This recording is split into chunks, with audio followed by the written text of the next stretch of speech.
ماہ رمضان کی مختصر فضیلت و عظمت۔ السلام علیکم ورحمۃ اللہ وبرکاتہ۔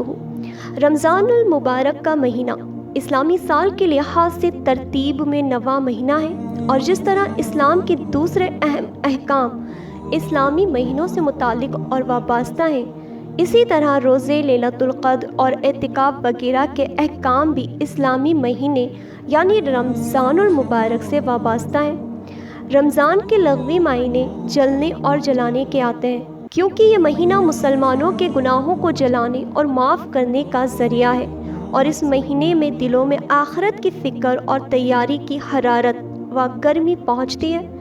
اس جیسی وجوہات کی بنا پر اس مہینے کو رمضان کا مہینہ کہا جاتا ہے، اور یہ مہینہ شریعت کی نظر میں نہایت برکت اور عظمت والا مہینہ ہے، اس لیے اس مہینے کو رمضان المبارک اور رمضان العظیم بھی کہا جاتا ہے۔ رمضان کا مہینہ انتہائی عظیم و شان اور فضیلت والا مہینہ ہے۔ اس مہینے میں قرآن مجید نازل کیا گیا، اور اس مہینے میں روزوں اور دیگر نیک عمل مثلاً تراویح، اعتکاف کی بھی بہت فضیلت ہے۔ رمضان المبارک کی فضیلت کے لیے یہی بات کافی ہے کہ قرآن مجید رمضان المبارک کے مہینے میں لیلۃ القدر کی مبارک رات میں نازل کیا گیا،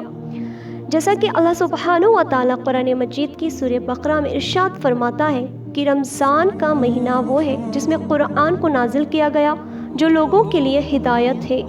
اور سورہ قدر میں ارشاد ہے کہ بے شک ہم نے اس قرآن کو لیلۃ القدر میں نازل کیا ہے، اور آپ کو معلوم ہے کہ لیلۃ القدر کیا ہے؟ لیلۃ القدر 1000 مہینوں سے بہتر ہے۔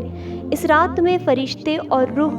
اپنے رب کے حکم سے ہر مراد کو لے کر نازل ہوتے یعنی اترتے ہیں۔ سراپا سلام ہے وہ لیلۃ القدر، اور اس کی برکت طلوع فجر یعنی صادق تک رہتی ہے۔ رمضان المبارک کے بابرکت مہینے کی بہت سے فضائل و احکام ہیں جن کا حدیث میں ذکر کیا گیا ہے۔ بخاری شریف سے روایت ہے، حضرت ابو ہریرہ رضی اللہ عنہ سے روایت ہے کہ رسول اللہ صلی اللہ علیہ وسلم نے فرمایا کہ جب رمضان کا مہینہ شروع ہوتا ہے تو جنت کے دروازے کھول دیے جاتے ہیں، اور جہنم کے دروازے کو بند کر دیا جاتا ہے، اور شیطانوں کو قید کر دیا جاتا ہے۔ ترمذی سے روایت ہے، حضرت ابو ہریرہ رضی اللہ عنہ کی ایک حدیث میں ہے کہ رمضان کی پہلی رات ہی سے شیطانوں اور سرکش جنوں کو قید کر دیا جاتا ہے، اور جہنم کے دروازوں کو بند کر دیا جاتا ہے، اور ان میں سے کوئی دروازہ بھی کھلا نہیں رکھا جاتا، اور جنت کے دروازوں کو کھول دیا جاتا ہے، اور ان میں سے کوئی دروازہ بند نہیں کیا جاتا، اور اللہ کی طرف سے ایک پکارنے والا پکارتا ہے کہ اے خیر یعنی نیک کام کو طلب کرنے والے آگے بڑھ، اور اے شر یعنی برے اور گناہ کے کام کو طلب کرنے والے رک جا،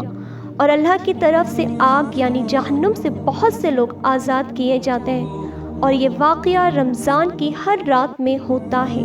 حضرت ابو ہریرہ رضی اللہ عنہ یا حضرت ابو سعید خدری رضی اللہ عنہ سے روایت ہے کہ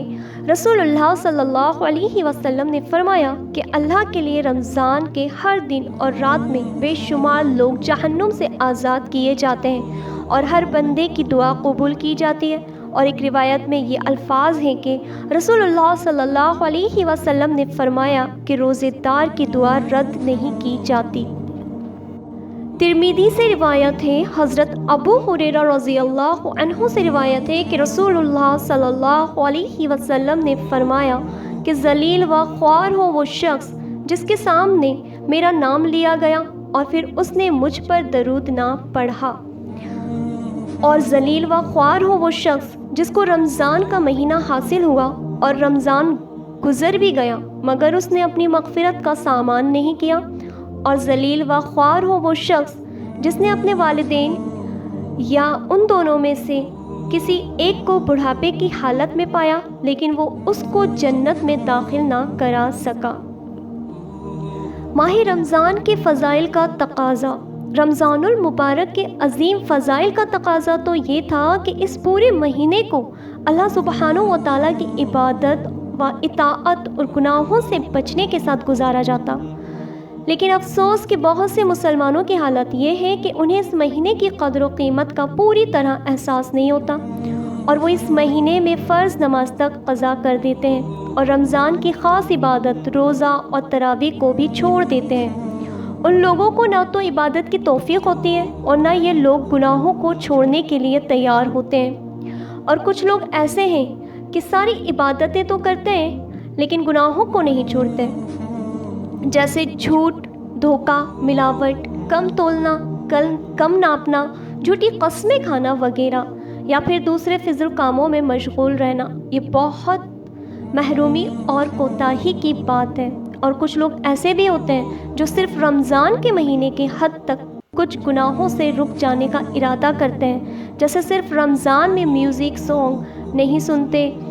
شراب نہیں پیتے، ٹی وی نہیں دیکھتے، موویز نہیں دیکھتے، لیکن رمضان کے بعد پھر ان گناہوں کو کرنے کی نیت ہوتی ہے۔ یہ بھی رمضان کا صحیح اور پوری قدر یعنی کامل توبہ نہیں،